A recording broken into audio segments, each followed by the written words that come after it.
Imran series novel ڈوگو fighters by Mazhar Kaleem M A part 1۔ Imran نے car grudge میں بند کی اور پھر وہ سیٹی بجاتا ہوا بڑے خوشگوار موڈ میں سیڑھیاں پھلانگتا اوپر فلیٹ کے دروازے کی طرف بڑھتا گیا۔ اس وقت رات گہری ہو چکی تھی اور وہ سپر فیاض سے پکیشا کے سب سے بڑے ہوٹل میں شاندار ڈنر کھا کر واپس آ رہا تھا۔ سپر فیاض سے اس نے وعدہ کیا تھا کہ اگر وہ اسے شاندار ڈنر خوشی سے کھلا دے تو آئندہ وہ اس سے بالکل کوئی رقم نہ مانگے گا، اور سپر فیاض نے اس سے باقاعدہ ہاتھ اٹھا کر عہد لیتے ہوئے ڈنر کی حامی بھر لی، اور اس طرح عمران نے بڑی مدت کے بعد شاندار ڈنر کا لطف لیا۔ چونکہ آج کل وہ فارغ تھا اس لیے سپر فیاض سے اس کی گاڑی چھن رہی تھی۔ اسے معلوم تھا کہ سلیمان اس کے لیے کھانا تیار کر کے اس کے انتظار میں بیٹھا سوکھ رہا ہوگا، اس لیے اب جب وہ سلیمان کو بتائے گا کہ وہ شاندار ڈنر کھا کر آ رہا ہے تو سلیمان کی حالت دیکھنے والی ہوگی۔ اس حالت کے تصور سے پیشگی لطف اندوز ہوتا ہوا وہ سیڑھیاں پھلانگتا دروازے پر پہنچا، اور پھر اس نے کال بیل کے بٹن پر اپنی انگلی مستقل طور پر جما دی۔ نتیجہ یہ کہ اندر سے بزرگ کا شور مستقل طور پر سنائی دینے لگا، لیکن دروازہ اس کی توقع سے کہیں پہلے کھل گیا۔ دروازے پر سلیمان کھڑا تھا، لیکن اس کے چہرے پر غصے کی بجائے بڑی پراسرار سی مسکراہٹ تھی، جیسے وہ بھی کسی خوشگوار تصور کا پیشگی لطف لے رہا ہو۔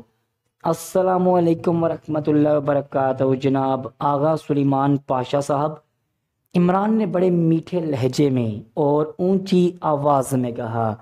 وعلیکم السلام جناب، آئیے تشریف لائیے، سلیمان نے بڑے مؤدبانہ انداز میں ایک طرف ہٹتے ہوئے کہا، اور عمران کی آنکھیں حیرت بھرے انداز میں دیدوں میں سرچ لائٹس کی طرح چاروں طرف گھومنے لگیں۔ سلیمان کا یہ جوابی رد عمل اس کی توقع کے بالکل خلاف تھا۔ کیا ہوا؟ کیا کوئی میگزین ہاتھ لگ گیا ہے؟ عمران نے حیرت بھرے لہجے میں کہا۔ جی ہاں، لیکن یہ میگزین مار دھاڑ سے بھرپور ہے، آئیے میں آپ کو دکھاؤں، سلیمان نے سر ہلاتے ہوئے کہا، اور عمران کا دماغ حیرت کی شدت سے اور زیادہ گھوم گیا۔ سلیمان کا رد عمل کسی طرح بھی معمول کے مطابق نہ تھا، البتہ اس کے لہجے اور آنکھوں سے پراسرار سی مسکراہٹ ضرور نمایاں نظر آ رہی تھی۔ ویسے عمران کے ذہن پر چھائی ہوئی خوشگواریت سلیمان کے غیر متوقع رد عمل کی وجہ سے قدرے بوریت میں تبدیل ہوتی جا رہی تھی۔ ایک تو اتنی رات گئے آتا ہے اور اس کے باوجود اس کا اندر آنے کو جی نہیں چاہتا۔ اب دیکھ لیا بیگم اپنے لاڈلے کے کرتوت، تم میری جان کھائے رکھتی ہو کہ میں اسے کوٹھی میں کیوں نہیں رکھتا۔ ڈرائنگ روم سے سر رحمان کی غصیلی آواز ابھری اور عمران کے پھیلے ہوئے کاندھے یک لخت سکڑ گئے، چہرے پر ہوائیاں سی اڑنے لگیں۔ سر رحمان کی یہاں اس وقت موجودگی اور پھر ساتھ ہی بیگم کا لفظ، ان دونوں نے واقعی اسے چکرا دیا تھا، اور سلیمان کا چہرہ تزیہ مسکراہٹ سے جگمگا اٹھا۔ آنے دو آج اسے، میں اسے اتنی جوتیاں ماروں گی کہ یا تو یہ تیر کی طرح سیدھا ہو جائے گا یا پھر زمین میں دفن ہو جائے گا۔ غضب خدا کا جواں جہاں لڑکا اور اس وقت واپس آئے آوارہ گردی کر کے۔ عمران کو اماں بھی کی غصے سے کپ کپاتی ہوئی آواز سنائی دی، اور عمران کا جسم یک لخت اکڑ گیا اور وہ اس طرح سیدھا ہو کر چلنے لگا جیسے اس کی کمر کے ساتھ کسی نے لکڑی کا تختہ باندھ دیا ہو۔ السلام علیکم ڈیڈی، السلام علیکم اماں بھی، آپ اس وقت تک جاگ رہی ہیں؟ اوہ، میں نے سلیمان کو کئی بار کہا ہے کہ حریرہ خوشخاش بنا کر اماں بی کو دے آؤ تاکہ انہیں پرسکون نیند آ سکے، مگر یہ کام چور میری سنتا ہی نہیں ہے۔ عمران نے ڈرائنگ روم میں داخل ہوتے ہی کہا، اور سیدھا صوفے پر بیٹھی اماں بی کے قدموں میں جا بیٹھا، جبکہ سر رحمان سامنے والے صوفے پر غصے سے تنے ہوئے بیٹھے تھے۔ ہاں واقعی نیند تو مجھے کم آتی ہے، کیوں بے؟ یہاں پڑے مفت میں روٹیاں توڑ رہے ہو، کیوں نہیں لا کر دیا حریرہ؟ اماں بی نے عمران کے بالوں پر سر پھیرتے ہوئے دروازے میں سر جھکا کر کھڑے سلیمان سے مخاطب ہو کر انتہائی غصیلے لہجے میں کہا، بیگم صاحبہ، مجھے تو انہوں نے کبھی نہیں کہا۔ سلیمان نے رو دینے والے لہجے میں کہا، ہو نہا تو اب میرے سامنے جھوٹ بھی بولنے لگ گیا ہے۔ اماں بی نے پھاڑ کھانے والے لہجے میں کہا، بیگم یہ بیچارہ کیا جھوٹ بولے گا، یہ سب بہانے بازیاں ہیں، پہلے پوچھو تو صحیح اپنے اس لاڈلے سے اتنی رات گئے کہاں آوارہ گردی کرتا پھر رہا تھا۔ سر رحمان نے غصیلے لہجے میں کہا، تم چپ رہو، تم تو شروع سے میرے بیٹے کے دشمن ہو، بیچارہ در بدر کی ٹھوکریں کھاتا پھر رہا ہے، دیکھو کیا یتیموں جیسی شکل بن گئی ہے اس کی، باپ کے جیتے جی یتیم بن گیا ہے۔ کیوں بے، کہاں گیا تھا؟ سچ سچ بتا دے، ورنہ اتنی جوتیاں ماروں گی کہ تیری کھوپڑی چٹک جائے گی۔ اماں بی نے بیک وقت ہمدردی اور غصے کا اظہار کرتے ہوئے کہا، اماں بی، رقم کی ضرورت پڑ گئی تھی، ڈیڈی تو دیتے نہیں، آپ سے مانگوں تو آپ بھی ڈیڈی سے مانگنے کا کہہ دیتی ہیں۔ میں صبح سے ڈیڈی کے اسسٹنٹ سپرنٹینڈنٹ فیاض کی منتیں کر رہا تھا، وہ مان ہی نہ رہا تھا، اس نے مجھے اپنے ساتھ ساتھ دوڑائے رکھا، جب میں دوڑتے دوڑتے تھک گیا تو اس نے 100 روپے نکال کے میری طرف اس طرح پھینک دیے جیسے میں فقیر ہوں۔ لیکن اماں بھی کیا کروں، کہاں جاؤں؟ اس سے تو بہتر تھا کہ عمران نے رو دینے والے لہجے میں کہا، لیکن آخری الفاظ پر اس نے جلدی سے منہ پر ہاتھ رکھ لیا۔ تو اس بدے موٹے کی یہ جرت کہ میرے بیٹے کو دوڑائے رکھے، اس نے سمجھ کیا رکھا ہے اپنے آپ کو؟ کس کے ساتھ دوڑایا تھا تمہیں اس نے؟ غصے کی شدت سے اماں بھی بری طرح کانپنے لگی، آنکھوں سے شیلے نکلنے لگے تھے۔ اماں بھی جیب کے ساتھ ساتھ میں مجبور تھا اماں بھی، عمران کی آنکھوں میں آنسو بھر آئے تھے۔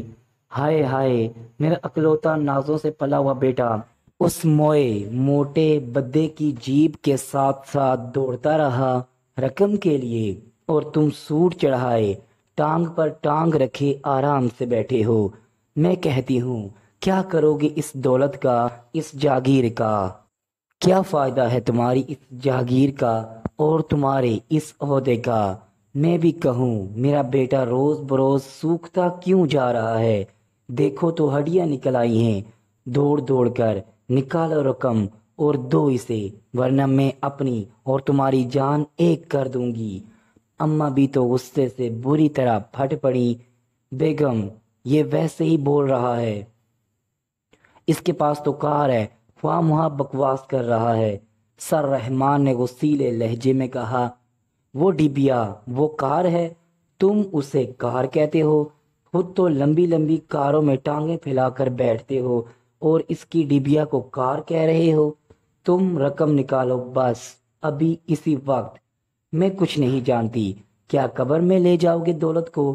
غضب خدا کا، بیٹا بیچارہ رقم کے لیے دوڑ دوڑ کر ہڈیوں کا ڈھانچہ ہوتا رہے اور تم دولت نہیں نکال رہے۔ نکالو رقم ابھی اسی وقت۔ اماں بی نے انتہائی غصیلے لہجے میں کہا، بیگم تم بات تو سمجھتی نہیں، بس جہاں اس نے اداکاری کی تم اس کی باتوں میں آ گئی۔ سر رحمان بلا اتنی آسانی سے رقم کہاں نکالنے والے تھے؟ اچھا تو یہ اداکاری کر رہا ہے، اس کی باہر کو نکلی ہوئی ہڈیاں نہیں دیکھ رہے ہو؟ یوں لگ رہا ہے جیسے کئی دنوں کا بھوکا ہو۔ اپنے گال دیکھے ہیں، بڑھاپے میں بھی کندہاری انار بنے ہوئے ہیں، صبح شام ڈٹ کر کھاتے ہو، آرام دہ بستروں پر سوتے رہتے ہو، لمبی لمبی کاروں میں بیٹھے رہتے ہو، اور یہ بیچارہ جو رقم کی خاطر دوڑ دوڑ کر ہلکان ہوتا رہتا ہے یہ اداکاری کر رہا ہے۔ نہیں دیتے تم رقم؟ اماں بھی کا پارا اور چڑھ گیا۔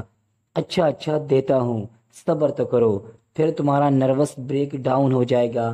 خواہ مخواہ مجھے ساتھ گھسیٹ لائی ہو، کتنا کہا تھا میں نے کہ سریا کو لے جاؤ، مگر ایک تو تمہاری ضد نے بھی میری جان عذاب میں ڈال رکھی ہے، کسی کی سنتی ہی نہیں ہو۔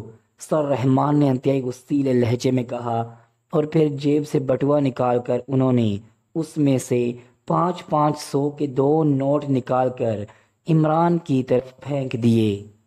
اماں بھی، یہ رقم ہے، ایسا کریں یہ آپ رکھ لیں، ڈیڈی کے سر کا صدقہ اتار دیں، میرا کیا ہے، میں پھر دوڑنا شروع کر دوں گا۔ عمران نے جو اب تک خاموش بیٹھا آنکھیں چھپکا رہا تھا، برا سا منہ بناتے ہوئے کہا، تو اور کیا تمہیں 10-15 ہزار دے دوں؟ میرے پاس فالتو پیسے نہیں ہیں۔ سر رحمان نے انتہائی غصیلے لہجے میں کہا، اماں بھی آپ رہنے دیں، بس دعا کرتی رہیں کہ اللہ میاں مجھے دوڑنے کی توفیق دیتا رہے، کسی نہ کسی طرح گزارا کر ہی لوں گا، آخر ایک جاگیردار کا بیٹا ہوں، کسی مفلس و کلاش کا تو نہیں ہوں۔ 1000 میں تو جوتی کا ایک جوڑا بھی نہیں آتا، اور دوڑتے دوڑتے میری نہ جانے کتنی درجن جوتیاں پھٹ چکی ہیں۔ او میری قسمت! عمران نے ایک لمبی سانس لیتے ہوئے کہا، تو تمہیں کتنی رقم چاہیے؟ کچھ منہ سے بھی تو پھوٹو۔ اماں بی نے غصیلے لہجے میں کہا، اماں بی کیا بتاؤں، شرم آتی ہے، آپ سلیمان سے پوچھ لیں، 10,000 تو کریانے والے کا دینا ہے، 5,000 دھوبی کا بل ہو چکا ہے، درزی کے 8,000 علیحدہ ہیں، فرنیچر والے کی قسط دینی ہے 20,000، دائیں طرف والے ہمسائے کا 6,000 ادھار ہو گیا ہے، بائیں طرف والا ہمسایہ بڑا کنجوس ہے، 10,000 مانگو تو 1,000 دیتا ہے، 1,000 کر کے 15,000 تو اس کا ہو گیا ہے۔ سریا کی سہیلی کی سالگرہ پر تحفہ دیا تھا ڈائمنڈ سیٹ کا، صراف کا ابھی تک 80,000 روپیہ دینا ہے۔ اب کیا کرتا، سریا کی ناک کٹوا دیتا کہ اس کے بھائی کے پاس ڈائمنڈ سیٹ کے پیسے نہیں ہیں، کپڑے بالکل ختم ہو گئے ہیں، شلوار ہے تو قمیض نہیں ہے، پتلون ہے تو ٹائی نہیں ہے، بس بکری کے کان ادھر کے ادھر لگا کر گزارا کر رہا ہوں۔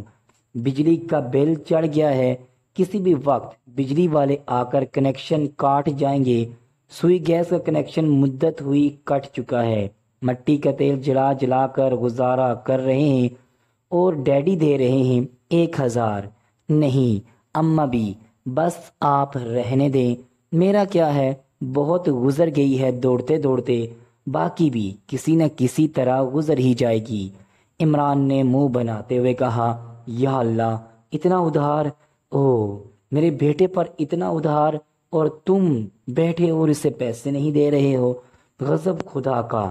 میں کہتی ہوں آخر میرے بیٹے کو کیا ہوتا جا رہا ہے، میرا بیٹا ہے جو اب تک زندہ ہے، ورنہ اور کسی پر اتنا ادھار ہوتا تو نہ جانے اس کا کیا حشر ہوتا، اور تم اسے دے رہے ہو 1,000 روپلی۔ اماں بھی کی حالت دیکھنے والی تھی، حیرت سے ان کی آنکھیں پھٹی ہوئی تھی اور ان کے چہرے پر شدید غصے کے آثار تھے۔ یہ تو اماں بھی بس موٹا موٹا گنوایا ہے، پتلا پتلا تو اتنا ہے کہ گنا بھی نہیں جا سکتا۔ عمران نے منہ بناتے ہوئے کہا، یہ تم اپنا بٹوا مجھے دو اپنا بٹوا۔ اماں بھی سر رحمان پر الٹ پڑی، یہ سب بکواس ہے، کوئی ادھار ودار نہیں ہے، یہ سیکرٹ سروس کے لیے کام کرتا ہے، وہاں سے اسے بھاری تنخواہ ملتی ہے۔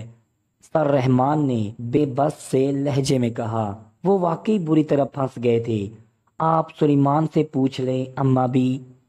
عمران نے فوراً ہی لقمہ دیتے ہوئے کہا، سلیمان ادھر آؤ، بتاؤ کتنا ادھار ہے، تم نے مجھے کیوں نہیں بتایا، میرے بیٹے پر اتنا ادھار چڑھ گیا ہے اور تم مزے سے کھا کھا کر پھولتے جا رہے ہو۔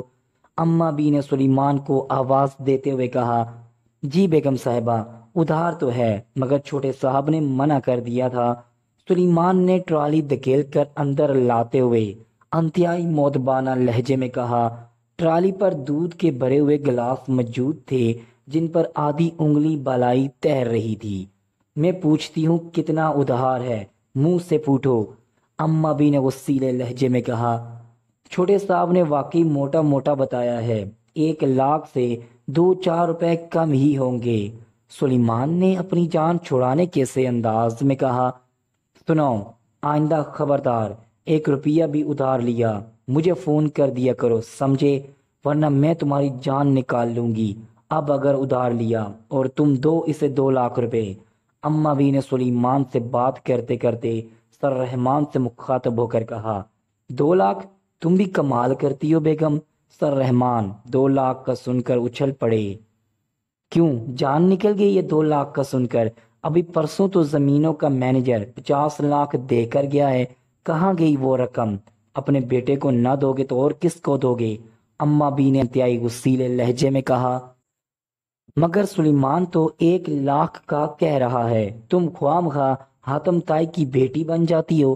سر رحمان نے غصیلے لہجے میں کہا، میرے باپ اگر آج زندہ ہوتے تو ان کا نواسا اس طرح ادھار کھاتا پھرتا؟ ان کے نوکروں کی جیبیں نوٹوں سے بھری رہتی تھیں۔ 5-10 لاکھ تو وہ ریوڑی بیچنے والے کو دے دیا کرتے تھے، اور تمہاری اپنے بیٹے کو 2 لاکھ دیتے ہوئے جان نکل رہی ہے۔ تمہارا مطلب ہے وہ پہلا ادھار اتار کر پھر ادھار اٹھانا شروع کر دے۔ اما بی نے کہا، کس مصیبت میں ڈال دیا ہے تم ماں بیٹے نے مل کر؟ سر رحمان نے تنگ لہجے میں کہا، اور پھر انہوں نے جیب سے چیک بک نکال کر اس پر لکھا، اپنے دستخط کیے اور چیک پھاڑ کر عمران کی طرف پھینک دیا۔ خبردار، جو اب تم نے پھر میرے ساتھ رقم کی بات کی، اس طرح اگر ہم نے خرچ شروع کر دیے تو پھر روئیں گے بیٹھے اپنی جان کو۔ اور سنو، تم جس کام کے لیے آئی تھی وہ بات کرو۔ سر رحمان کی حالت واقعی دیکھنے والی تھی۔ عمران نے جلدی سے چیک اٹھایا تو اس پر 1.5 لاکھ روپیہ لکھا ہوا تھا۔ عمران جانتا تھا کہ اب مزید بات کی تو ہو سکتا ہے، اما بھی اس پر ہی الٹ پڑے۔ سلیمان، سلیمان! عمران نے سلیمان کو آواز دی۔ جی صاحب! سلیمان الادین کے چراغ کے جن کی طرح فوراً ہی نمودار ہو گیا۔ یہ لو چیک، صبح بینک سے پیسے نکلوا کر سب ادھار والوں کی ناک پر مار دینا۔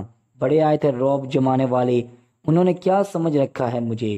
میں کوئی بھوکا ننگا ہوں؟ اما بھی، یہ لیجئے دودھ کا گلاس۔ عمران نے سلیمان کو چیک دے کر بڑے خوش آمدانہ لہجے میں گلاس اٹھا کر اما بی کی طرف بڑھاتے ہوئے کہا، تمہارا دماغ تو خراب نہیں ہو گیا؟ اب تمہیں بڑے چھوٹے کی تمیز بھی نہیں رہی؟ پہلے باپ کو دو۔ اما بی نے غصیلے لہجے میں کہا، وہ ان معاملات میں واقعی بڑی اصول پسند واقعہ ہوئی تھی۔ او ہاں سوری، میں بھول گیا تھا۔ یہ لیجئے ڈیڈی۔ عمران نے جلدی سے دودھ کا گلاس سر رحمان کی طرف بڑھاتے ہوئے کہا، اور سر رحمان نے مسکراتے ہوئے دودھ کا گلاس اس کے ہاتھ سے لے لیا۔ بیگم کے اس حفظ مراتب نے ان کا سارا گلا شکوہ دور کر دیا تھا، اور اب ان کے چہرے پر فخریہ مسکراہٹ رینگ رہی تھی۔ دیکھو عمران، پرسوں سریا کے سسرال اس کی عید دینے جانا ہے، تمہارا ساتھ جانا بے حد ضروری ہے۔ بھائی ساتھ جاتے ہیں بہنوں کی عید دینے، اس لیے پرسوں تم صبح سویرے کوٹھی پر آ جانا، اور ہاں، ڈھنگ کے کپڑے پہن کر آنا، وہ موئی ڈنگری سی چڑھا کر نہ آ جانا۔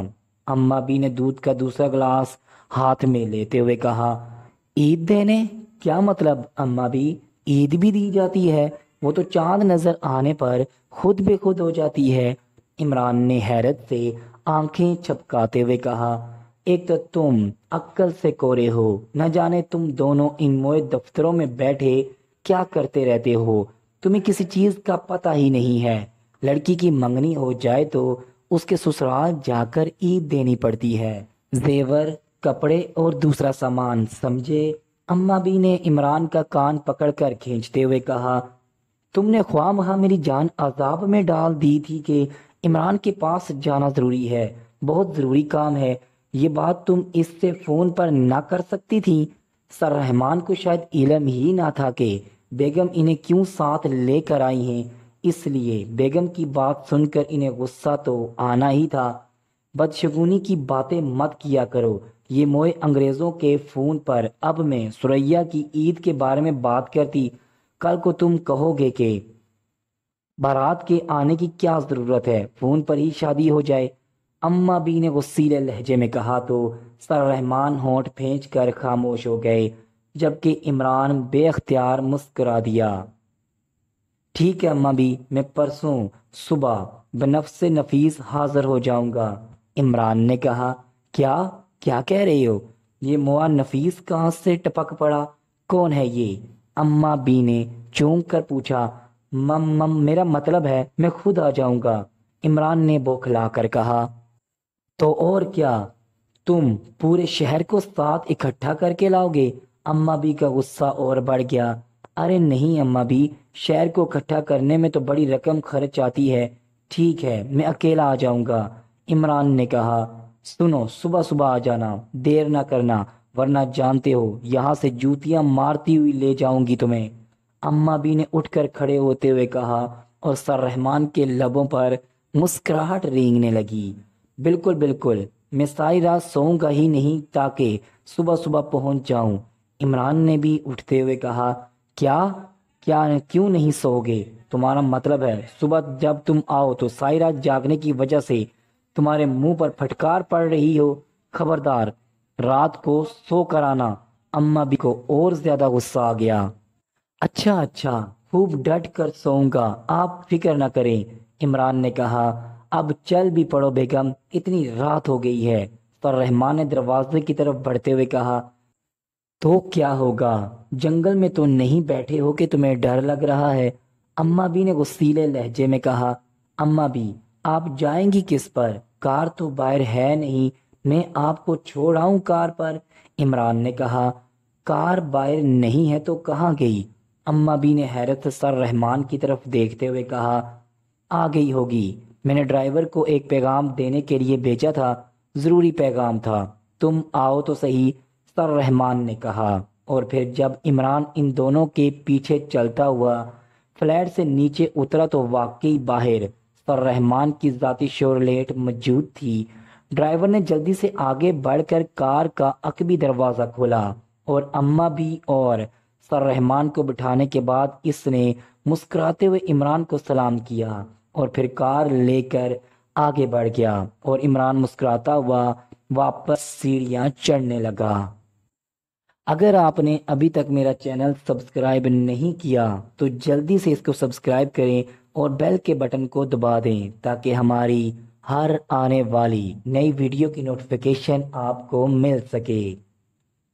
سر سلطان اپنے دفتر میں بیٹھے ایک فائل کے مطالعے میں مصروف تھے کہ پاس پڑے ٹیلی فون کی مترنم سی گھنٹی بج اٹھی۔ یس، سر سلطان نے ریسیور اٹھاتے ہوئے کہا۔ سر، فورن منسٹر صاحب کا فون ہے، وہ آپ سے کوئی ضروری بات کرنا چاہتے ہیں۔ دوسری طرف سے پی اے کی مؤدبانہ آواز سنائی دی۔ فورن منسٹر صاحب، کیا وہ اقوام متحدہ سے واپس آ گئے ہیں؟ سر سلطان نے حیرت بھرے لہجے میں پوچھا، کیونکہ انہیں تو منسٹر صاحب کی واپسی کی اطلاع نہ تھی۔ فورن منسٹر صاحب گزشتہ ایک ہفتے سے اقوام متحدہ کے ایک اہم اجلاس میں شرکت کے لیے گئے تھے۔ نو سر، جنیوا سے کال ہے، پی اے نے جواب دیا۔ او اچھا، بات کراؤ، سر سلطان نے سر ہلاتے ہوئے کہا، اور چند لمحوں بعد ہلکی سی کھٹک کی آواز کے ساتھ ہی فورن منسٹر رشید فاروقی صاحب کی باری اور باوقار آواز سنائی دی۔ ہیلو سر سلطان، میں فاروقی بول رہا ہوں۔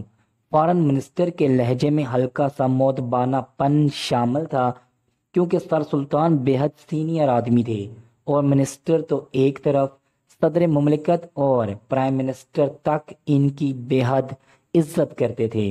یس سر، فرمائیے، سر سلطان نے پروٹوکول کے مطابق مؤدبانہ لہجے میں جواب دیتے ہوئے کہا۔ سر سلطان، آپ کو ساؤتھ افریقہ اور اس کی نو آبادی نمبیبیا کے متعلق تو سب کچھ معلوم ہے۔ اس سال کے سیکنڈ لاسٹ مہینے میں وہاں اقوام متحدہ کے تحت انتخابات ہونے والے ہیں اور ان انتخابات کی بنیاد پر ہی یہ نو آبادی ساؤتھ افریقہ سے ہمیشہ کے لیے آزاد ہو جائے گی، فورن منسٹر فاروقی صاحب نے کہا۔ جی مجھے معلوم ہے، سر سلطان نے سپاٹ سے لہجے میں جواب دیتے ہوئے کہا، کیونکہ وہ وزارت خارجہ کے ہی سیکرٹری تھے، اس لیے ظاہر ہے انہیں ان سارے معاملات سے اچھی طرح آگاہی تھی۔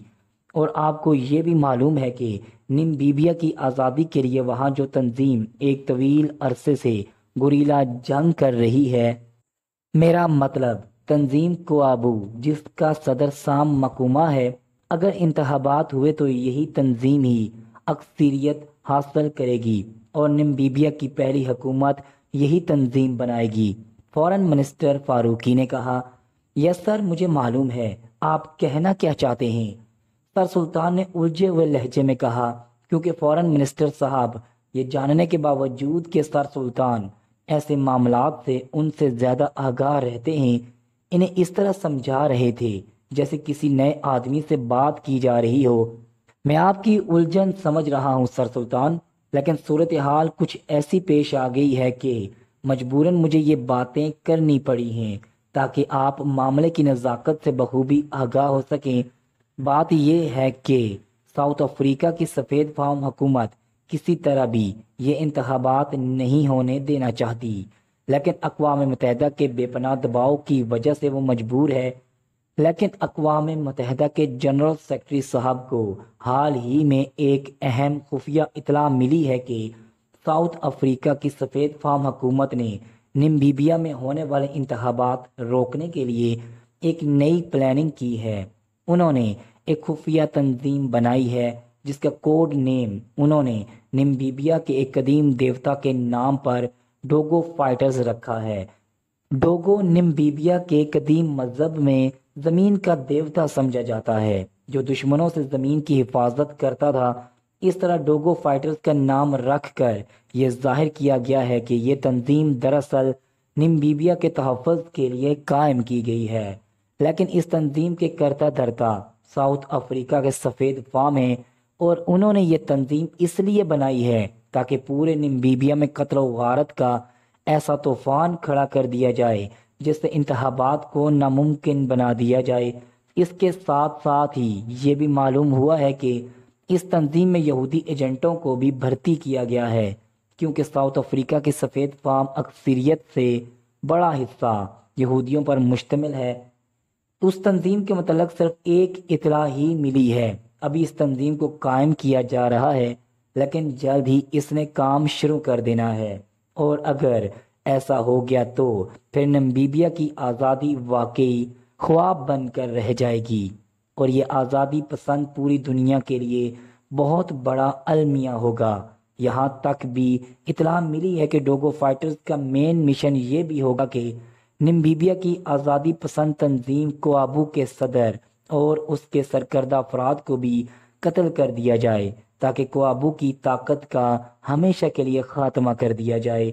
فورن منسٹر فاروقی صاحب نے پوری تفصیل سے بات کرتے ہوئے کہا، یہ تو واقعی المناک خبر ہے جناب، لیکن اس سلسلے میں ہم کیا کر سکتے ہیں؟ اقوام متحدہ کو اس سلسلے میں کوئی سدباب کرنا چاہیے، سر سلطان نے جواب دیتے ہوئے کہا۔ سر سلطان، آپ کو تو معلوم ہے کہ اقوام متحدہ کے سیکرٹری جنرل نمبیبیا کی آزادی کے سلسلے میں کس قدر پرجوش ہیں، کیونکہ ان کا تعلق بھی افریقہ سے ہے۔ انہوں نے اس اطلاع کے بعد اپنے طور پر بہت غور و فکر کیا، اپنے خاص ساتھیوں سے مشورہ بھی کیا۔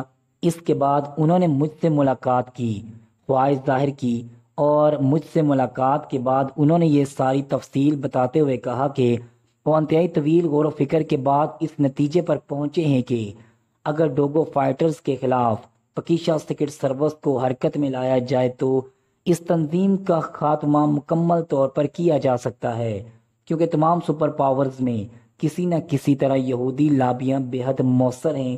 اس لیے اگر سپر پاورز کی ٹیمیں بھیجی گئیں تو ہو سکتا ہے وہ اس سلسلے میں کام کرنے کی بجائے ڈوگو فائٹرز کو مزید شہ دے دیں۔ انہیں پکیشا سیکرٹ سروس کی یہودیوں کے خلاف شاندار کامیابی کے بارے میں پوری طرح علم ہے، اور وہ اس سلسلے میں پکیشا پر مکمل اعتماد کرتے ہیں۔ اگر پکیشا سیکرٹ سروس اس مشن کے سلسلے میں کام کرنے پر آمادہ ہو جائے تو سیکرٹری جنرل صاحب نے وعدہ کیا ہے کہ وہ پکیشا کے ایسے تمام الجھے ہوئے معاہدوں میں بھرپور معاونت کریں گے جس سے پکیشا کو نہ صرف زبردست فائدے حاصل ہوں گے بلکہ پکیشا کی عزت و احترام میں بھی بین الاقوامی طور پر بے پناہ اضافہ ہو جائے گا۔ آپ جانتے تو ہیں کہ پکیشا کے ایک ہمسایہ ملک میں ایک سپر پاور کے قبضے کی وجہ سے پکیشا کس قدر نازک صورتحال میں پھنسا ہوا ہے۔ انہوں نے وعدہ کیا ہے کہ وہ ذاتی دلچسپی لے کر ہر صورت میں اس مسئلے کا ایسا حل نکالیں گے جس سے پکیشا نہ صرف اس نازک صورتحال سے نکل جائے گا بلکہ پکیشا کی ساکھ بھی بین الاقوامی طور پر اس قدر بڑھ جائے گی کہ وہ صف اول کے ملکوں میں شامل ہو جائے گا۔ چنانچہ میں نے ان سے وعدہ کر لیا ہے کہ پکیشا اس سلسلے میں ضرور کام کرے گا، کیونکہ برحال پکیشا تمام آزادی پسند قوموں کا ہمیشہ حلیف رہا ہے اور پکیشا کو بھی نمبیبیا کی آزادی سے اتنی ہی دلچسپی ہے جتنی کسی آزادی پسند قوم کو ہو سکتی ہے۔ سیکرٹری جنرل صاحب نے وعدہ کیا ہے کہ اس سلسلے میں اٹھنے والے تمام اخراجات اقوام متحدہ کے خصوصی فنڈ سے پورے کیے جائیں گے، اور اس بات کی خبر بھی صرف سیکرٹری جنرل اور پکیشا کے اعلیٰ حکام کے علاوہ اور کسی کو نہ ہوگی۔ میں نے ان سے وعدہ کرنے کے بعد صدر مملکت اور پرائم منسٹر صاحب سے بات کی تو انہوں نے بھی آمادگی کا مکمل اظہار کر دیا ہے، لیکن انہوں نے فرمایا ہے کہ پکیشا سیکرٹ سروس کو اس مشن پر آمادہ کرنے کے لیے آپ سے رابطہ قائم کیا جائے، اس لیے میں نے آپ کو کال کیا ہے۔ فارن منسٹر فاروقی صاحب نے پوری تفصیل سے بات کرتے ہوئے کہا، ٹھیک ہے جناب، میں چیف آف سیکرٹ سروس سے بات کرتا ہوں، اگر وہ آمادہ ہو جائیں تو واقعی وہ اس تنظیم کو کام کرنے سے پہلے ہی ختم کر سکتے ہیں، لیکن چیف اپنی مرضی کے مالک ہیں، انہیں بہرحال مجبور تو نہیں کیا جا سکتا، کیونکہ اس تنظیم سے براہ راست پکیشا کی سلامتی کو تو کوئی خطرہ نہیں ہے۔ سر سلطان نے گول مول سے لہجے میں جواب دیتے ہوئے کہا، اوہ، آپ انہیں ہر صورت میں آمادہ کریں سر سلطان، یہ بہت ضروری ہے۔ آپ خود مجھ سے بہتر سمجھ سکتے ہیں کہ پکیشا کے کتنے مسائل حل ہو جائیں گے۔ فورن منسٹر صاحب نے اپنی بات پر زور دیتے ہوئے کہا، ٹھیک ہے جناب، میں بات کرتا ہوں۔ سر سلطان نے کہا، آپ انہیں آمادہ کرنے کے بعد صدر مملکت صاحب سے بات کر لیں، ان کی آمادگی کے بعد صدر مملکت صاحب اقوام متحدہ کے جنرل سیکرٹری صاحب سے خصوصی بات چیت کر لیں گے۔ فورن منسٹر فاروقی نے کہا، ٹھیک ہے، اور کچھ؟ سر سلطان نے کہا، اوکے، تھینک یو، خدا حافظ۔ فاروقی صاحب نے کہا، اور اس کے ساتھ ہی رابطہ ختم ہو گیا۔ سر سلطان نے ریسیور رکھ دیا۔ ان کے چہرے پر شدید جھنجھلاہٹ کے آثار نمایاں تھے، کیونکہ فورن منسٹر صاحب نے یہ سوچے بغیر کہ اس قدر اہم اور خفیہ بات چیت پی اے کے ذریعے ہونے والے فون پر نہیں کی جا سکتی، ساری تفصیل کہہ ڈالی، اور اب سر سلطان سوچ رہے تھے کہ اس سلسلے میں پی اے سے کیا کہا جائے۔ ویسے تو پی اے انتہائی قابل اعتماد آدمی تھا اور پروٹوکول کے مطابق فورن منسٹر سے ہونے والی گفتگو وہ نہ سننے کا پابند تھا، لیکن پھر بھی سر سلطان ایسے معاملات میں بے حد محتاط رہتے تھے۔ انہوں نے چند لمحے سوچنے کے بعد دوبارہ ریسیور اٹھایا۔ یس سر، دوسری طرف سے پی اے کی آواز سنائی دی، فاروقی صاحب سے ہونے والی گفتگو کا مکمل ٹیپ بھجوا دو۔ سر سلطان نے کہا، ٹیپ؟ مگر سر، یہ تو پروٹوکول ٹاک تھی، اگر آپ پہلے حکم دیتے تو میں ٹیپ کر لیتا۔ پی اے نے گھبرائے ہوئے لہجے میں کہا، اچھا ٹھیک ہے، سر سلطان نے کہا، اور ریسیور رکھ دیا۔ اب ان کے چہرے پر قدرے اطمینان کے آثار ابھر آئے تھے، کیونکہ یہاں ایسا انتظام کیا گیا تھا کہ اگر پی اے کا ہیڈ فون آن ہوتا تو ساتھ ہی گفتگو بھی ٹیپ ہو جاتی تھی۔ اس طرح معلوم ہو جاتا کہ پی اے نے کون کون سی گفتگو سنی ہے۔ ویسے علیحدہ ٹیپ کرنے کا بھی انتظام تھا۔ پی اے کے ٹیپ سے انکار کا مطلب تھا کہ اس نے پروٹوکول کو سمجھتے ہوئے گفتگو نہیں سنی، ورنہ وہ کبھی ٹیپ سے انکار نہ کرتا۔ اب ان کے لیے مسئلہ عمران کو اس مشن پر آمادہ کرنے کا تھا، اور وہ یہی سوچ رہے تھے کہ عمران کو کس طرح رضامند کیا جائے، کیونکہ عمران واقعی اپنی مرضی کا مالک تھا۔ بعض اوقات تو وہ اس طرح جواب دے دیتا تھا کہ سر سلطان بھی سر پٹک کر رہ جاتے تھے، اور اس مشن کی نوعیت ایسی تھی کہ یہ مشن خالصتاً عمران کے موڈ پر مشتمل تھا، ورنہ اسے مجبور نہ کیا جا سکتا تھا، کیونکہ اس مشن سے براہ راست پکیشا کا کوئی تعلق نہ تھا۔ کافی دیر تک سوچنے کے بعد انہوں نے فون کی طرف ہاتھ بڑھایا، لیکن ریسیور اٹھانے سے پہلے انہوں نے فون باکس کے نیچے لگا ہوا ایک بٹن پریس کر دیا۔ اس بٹن کے پریس ہونے کے بعد اب پی اے کا درمیانی رابطہ ختم ہو گیا تھا اور فون ڈائریکٹ ہو گیا تھا۔ سر سلطان عمران کی عادت جانتے تھے کہ اس نے بے تاشا بکواس کرنی ہے اور اچھی طرح انہیں زج کرنے کے بعد کسی نتیجے پر پہنچنا ہے، اس لیے وہ پی اے کو درمیان سے علیحدہ کر دینا چاہتے تھے۔ اور ایسے بھی ہو سکتا ہے عمران فلیٹ پر موجود نہ ہو اور انہیں دانش منزل فون کرنا پڑے۔ دانش منزل وہ ہمیشہ ڈائریکٹ فون ہی کیا کرتے تھے، پی اے تک کو X2 کا مخصوص نمبر معلوم نہ تھا۔ انہوں نے ریسیور اٹھایا اور عمران کے فلیٹ کے نمبر ڈل کرنے شروع کر دیے۔ جی کون صاحب ہیں؟ رابطہ قائم ہوتی سلیمان کی آواز سنائی دی۔ سلیمان، عمران موجود ہے فلیٹ میں؟ سر سلطان نے پوچھا۔ جی صاحب۔ دوسری طرف سے سلیمان کا لہجہ یک لخت مودبانہ ہو گیا کیونکہ وہ سر سلطان کی آواز پہچانتا تھا۔ فون اسے دو، سر سلطان نے کہا، اور پھر چند لمحوں بعد عمران کی آواز سنائی دی۔ آداب عرض ہے۔ اوہ سوری، غرض تو چھوٹے کو کہتے ہیں اور سلطان کے سامنے تو عرض نہیں چل سکتی، مگر اس کے الٹ میرا مطلب ہے لمبے کو کیا کہتے ہیں؟ مرض؟ ہاں مرض بھی تو جانے میں لمبا وقت لیتا ہے۔ آداب مرض ہے۔ نہیں یہ بات کچھ بن نہیں رہی، ایک تو نہ جانے یہ لفظ کہاں چلے جاتے ہیں، عین وقت پر یاد ہی نہیں آتے، لیکن یہ بھی تو مسئلہ ہے کہ دو چار لفظ ہوں تو آدمی یاد بھی رکھے، خواہ مخواہ ہزاروں لاکھوں لفظ بنا کر رکھ دیے ہیں، پوری لغت بھر دی ہے، اب آدمی کس کس لفظ کو یاد کرتا رہے۔ برہر آداب لمبا ہے، اب اس پر گزارا کر لیجئے یا پھر خود ہی بتا دیجئے کہ یہاں کیا کہنا چاہیے۔ عمران کی زبان واقعی اس قدر تیز رفتاری سے چل رہی تھی کہ سر سلطان باوجود کوشش کے درمیان میں بول ہی نہ سکے تھے۔